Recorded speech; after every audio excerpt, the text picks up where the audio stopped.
It's Bo. Welcome back to another rendition of the 1-2. Now today, we're going to be talking about homeboy right here. Haha, Disscusing Wilder, the bronze bomber. No cap, I have been waiting to make a pretty decent video about him for a little bit of a while, but I really wanted to wait and see exactly how his performance against Ruiz was going to be. Man, was this something. And you know, after seeing that, it kind of completely brushed away any form of doubt that I may have actually had about Disscusing at that point. Homeboy is officially, well, I mean, he's never really has actually left, in my wholehearted opinion. He has always been the bronze bomber, and in my opinion, he's always been at least, let's say, if not the number one, then the number two guy in the heavyweight division. Point blank period. I think as of right now, what's more interesting to talk about is just exactly who he should be fighting next and who we as fans are more, let's say, interested in actually seeing. I do understand that everybody's very first pick, or the very first person that everyone really will try to say, is Anthony Joshua. And that is, in my opinion, an extremely great fight, but one that I don't think is going to happen still, even as of right now. I think that, sure, Joshua is in a position to where he needs to genuinely prove a whole lot to, let's say, the world rather than himself, because he already has all the confidence in the world and everything, right? But he has not been able to show us as, let's say, boxing fans and just, you know, in the boxing world, that he is nothing more than, let's say, a paper champ. A whole lot like how George Kambosos is being looked at right now. He had all the titles, he was pretty cool until he got knocked down and pegged by somebody who was actually better. And it's the same exact way that people have also been looking at Teofimo Lopez whenever George did the same thing to him. It's really weird whenever this happens to fighters, period, because whenever you're great, like whenever you're just great, you're just actually great, period, you can't take more than, let's say, 2 or 3 like back-to-back losses without somebody or without the entirety of the entire boxing world essentially calling your name and putting it into question. I think that the fight is interesting, but I don't think personally it needs to really be made. One that is also extremely interesting to be talking about as well is him versus Alexander Usyk, which, in my personal opinion, I do not want to see that shit. Because, wholehearted honesty, I don't really think that it's a fight that, in my opinion, anyone really wants to see right now. We're all positive that we want to see Disscusing maybe fight 1 or 2 more people again before he tries to go after all the belts like that. I think he genuinely does need, not because this was, I mean, Helenius was obviously a tune-up fight, right? But tune-up fights are either meant to be, I'm not going to lie, they're meant to be a showcase of your brand new skills, or exactly like how Disscusing did, and it's just essentially supposed to more or less like kind of show that, yo, I didn't necessarily go anywhere. I'm still the person that I actually am. And Robert Helenius in his own right was no fucking pushover.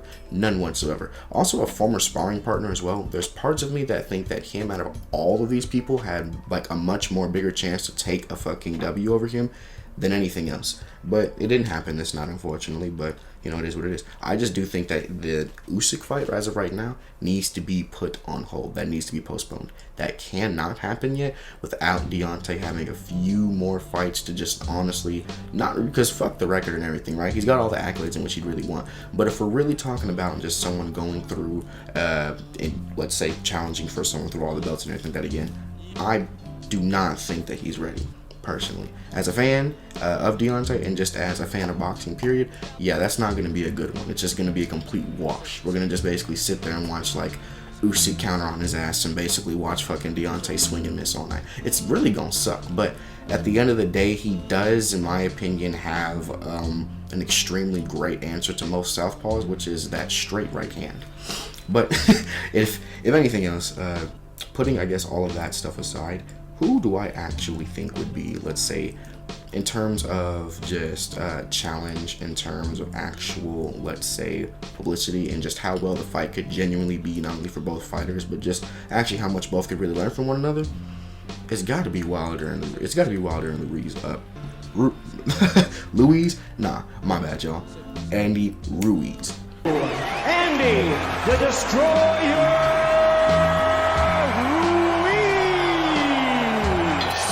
While the Destroyer may have been going on a pretty, let's say, tame and calm path of absolute fucking destruction his past 2 fights, I genuinely do think that for whatever it is, somebody like Wilder does need, of course, a few more, but I think that the next one does need to be somebody like Andy Ruiz. At this point in time, these two are honestly in an extremely similar boat.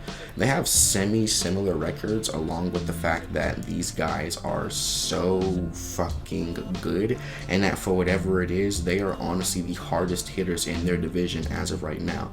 I don't think anyone is going to be able to hit harder than Wilder, but if there is a close second, it's definitely going to have to be Andy Ruiz. That power and the man's speed and his timing with the fucking awesome counterpunching that he actually displays, that's the whole reason why he has an extremely great KO record, just as much as Deontay does. These two, I think, really do need to go at it next. There's no other reason for anybody else to. Sure, Wilder, Joshua could be something that people really do look forward to and everything like that, but I really do think that's something that needs to happen.